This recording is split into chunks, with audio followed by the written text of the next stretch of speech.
Gracias, Manuel. Bueno, tenemos ya varios años en este debate y varios encuentros en este recinto. Yo agradezco nuevamente la invitación. Cada reunión es una acumulación de agravios y afortunadamente también de proyectos. Los extremos de la litis, como dicen los abogados, porque esta va a ser a invitación una reflexión jurídica, han sido probados.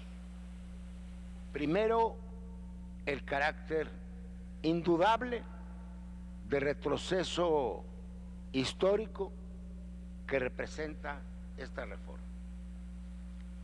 Segundo, la condena del país a ser un proveedor permanente de crudo, explotado por nosotros, públicos y privados, y explotado por extranjeros, contrario a todo lo proclamado en materia de cambio climático. Si no se reduce sustantivamente el uso del petróleo como combustible, el problema más grande que tiene el planeta no va a resolverse. Es también el reconocimiento de que hemos abandonado un proyecto nacional. Volvemos a como estábamos antes de la Constitución de 17. México no exportó, lo he dicho muchas veces, un solo barril de petróleo de 1939 a 1975, y sin embargo creció a más del 6%. Desde que nos fuimos por el camino de la petrolización, hemos crecido al 2%. Es el tránsito de un estatuto subordinado que tenemos ahora a un estatuto colonial. La conversión de Palacio Nacional en un bazar de contratistas. Es la condena de Pemex a su corrupción actual y a sus ineficiencias. A Pemex se le deja que se hunda con los vicios que actualmente tiene, y a las empresas más modernizadas tecnológicamente, como aquí se explicó, se les deja hasta la venta al público. Es también una renuncia a una tesis central de México en materia internacional, que hizo inscribir en los principales tratados, como los pactos políticos, económicos y sociales de Naciones Unidas, que es el derecho de los pueblos a la libre disposición de los recursos naturales. Se cierra también el candado del TLC, porque al dejar de ser petróleo y la electricidad ramas estratégicas del desarrollo nacional, quedan sujetas a la jurisdicción internacional. Ese es un punto muy importante. Yo no quisiera seguir acumulando agravios, sino concentrarme en una tesis que ya mencionó Miguel Concha, que me parece que tenemos que añadir al debate público con toda claridad.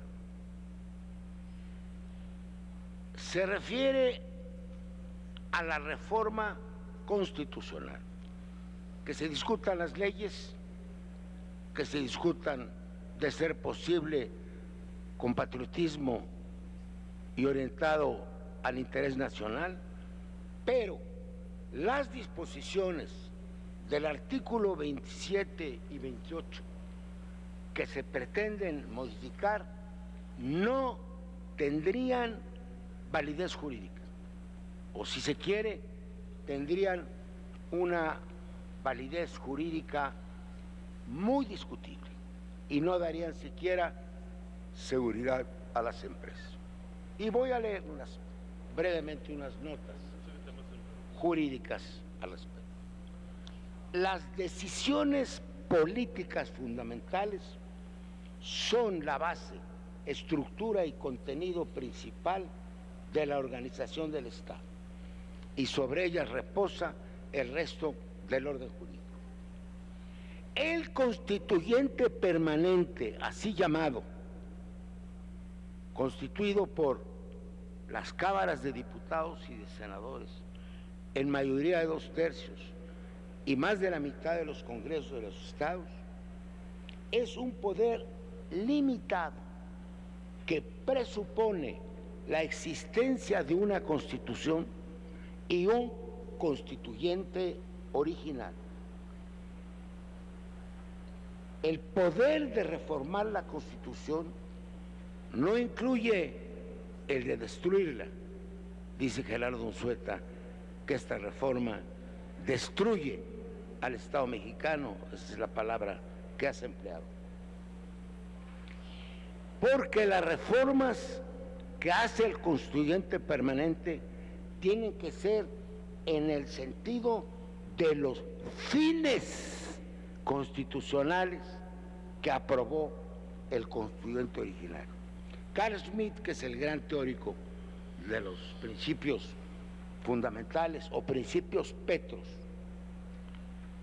dice que el poder constituyente no es el titular, el poder permanente de reformar la Constitución, no es el titular del poder constituyente, sino un órgano constituido, y no pueden revisarse normas fundamentales que corresponden a los principios de la Constitución, a los principios fundamentales. Las reformas constitucionales son válidas cuando se garantiza la identidad y continuidad de la Constitución considerada como un todo, lo que implica el reconocimiento de la irreformabilidad de las decisiones políticas fundamentales.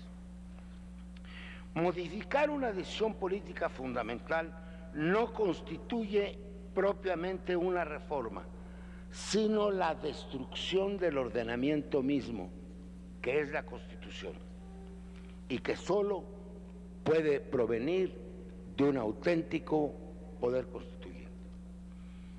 El poder de revisión no puede rebasar las líneas fundamentales del sistema constitucional. Es un poder limitado, ya sea de modo expreso o explícito, que tiene que garantizar los derechos fundamentales consagrados para la nación y para los individuos. Decía en el Constituyente del 57 Castillo Velasco que las reformas a la Constitución no podrían nunca limitar o destruir los derechos del hombre ni los derechos de la sociedad consagrados después de la Guerra de Reforma.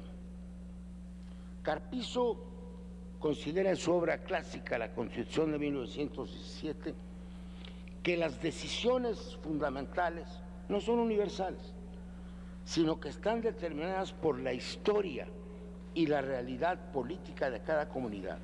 Son principios que han logrado a través de las luchas y como parte de la historia un anhelo de libertad.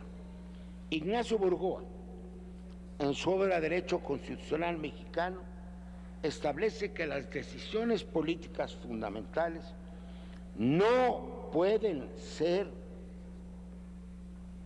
reformadas por el poder revisor de la Constitución, dado que esa facultad solo corresponde a la Asamblea Constituyente. Y voy a un fin.